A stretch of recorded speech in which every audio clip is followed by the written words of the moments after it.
Hello friends. Welcome back to my channel. Today, I'm going to explain episode 4 of the new Japanese BL series.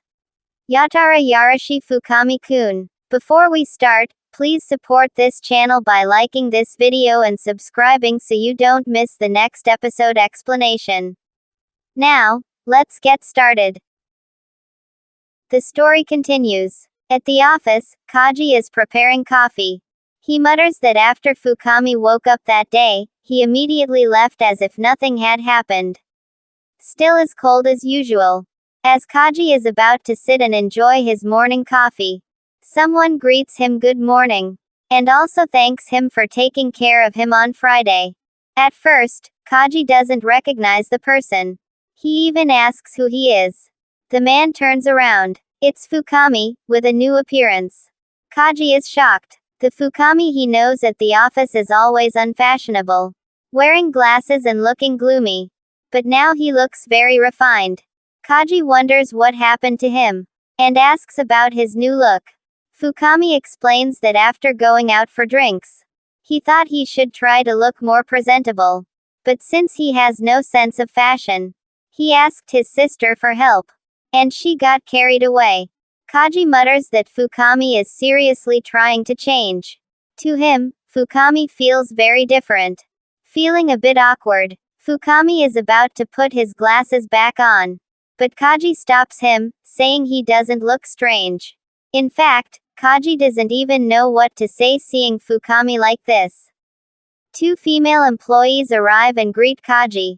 When they see the handsome man beside him, they are shocked and ask who he is, even asking which department he works in. They don't realize it's Fukami. In an instant, Fukami becomes very popular. In Kaji's workspace, his coworkers start gossiping, wondering if something is wrong with the system.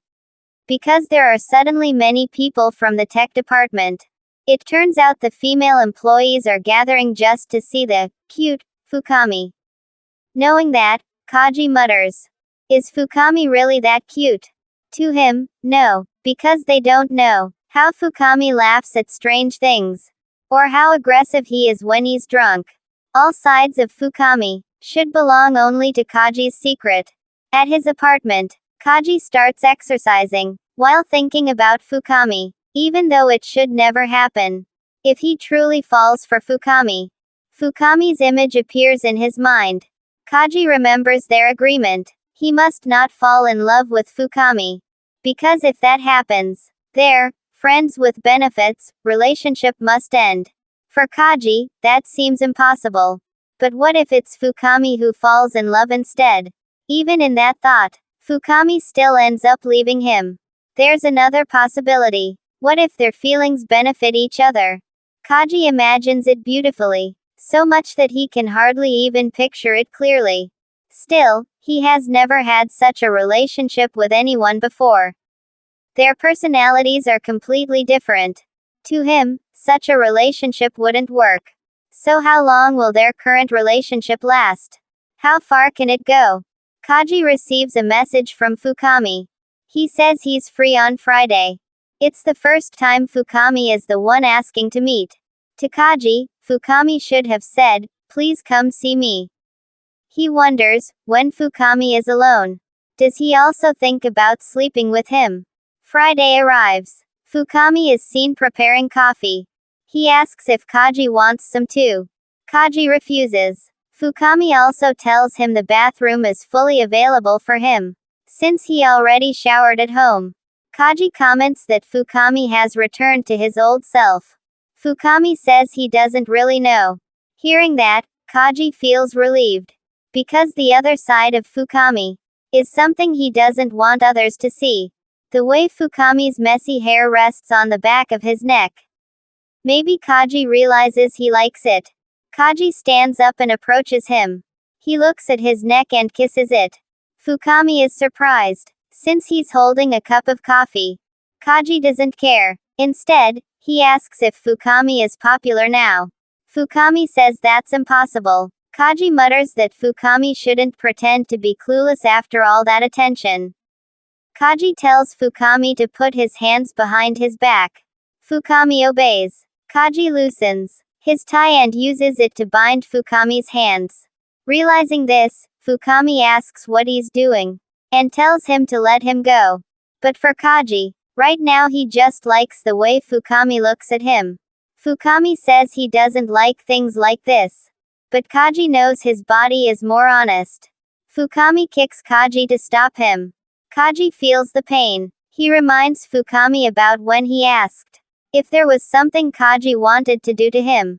Fukami denies ever saying that. Kaji reminds him it was when he was drunk.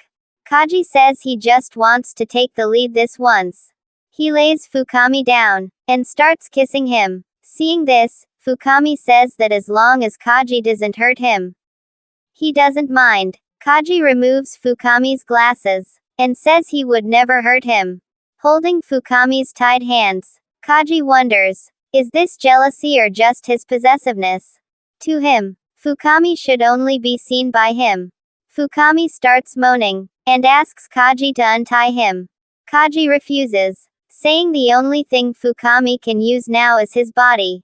Fukami begs him, seeing Fukami like this, no matter what. In the end, Fukami is always the one in control. When Kaji is with Fukami, he can't stay calm. He becomes excessive again. Why does it always end like this? Kaji begins to untie Fukami's hands. He also starts putting his clothes back on. Seeing Kaji sitting silently, Fukami holds his head and asks if he's okay. Is something wrong? It seems like Kaji's mind is somewhere else. If he doesn't feel well, he doesn't have to force himself.